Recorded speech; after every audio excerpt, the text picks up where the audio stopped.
আল্লাহ ডাক দিয়ে বলে, বান্দা তুই যতই নামাজ পড় আর যতই সিজদা কর, তোর ঠিকানা জাহান্নাম। এ কথা শুনে বান্দাটি বলতেছে, আলহামদুলিল্লাহ। আল্লাহ বলে, এই বান্দা, জাহান্নামের কথা শুনে কেউ আলহামদুলিল্লাহ কয়? বান্দা বলে, আল্লাহ, জাহান্নামের মালিকও তুমি, জান্নাতের মালিকও তুমি। তুমি আল্লাহ যদি খুশি হয়ে আমাকে জাহান্নামও দাও, আমার আপত্তি করার কোনো অধিকার নেই। আল্লাহ বলতেছে, বান্দা, জাহান্নামে গেলে তুই পুড়ে যাবি, তোর কষ্ট হবে।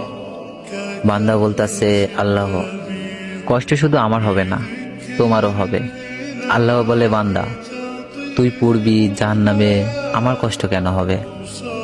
বান্দা বলে, আল্লাহ, মায়ের কোলে সন্তান যদি পানিতে পড়ে যায়, তাহলে দুনিয়ার কোনো মাই যেমন দূরে দাঁড়িয়ে থাকতে পারে না, দৌড়ে গিয়ে বাচ্চাকে কোলে নেয়, আমার বিশ্বাস ওই মায়ের চেয়ে কোটি কোটি গুণ দয়া তোমার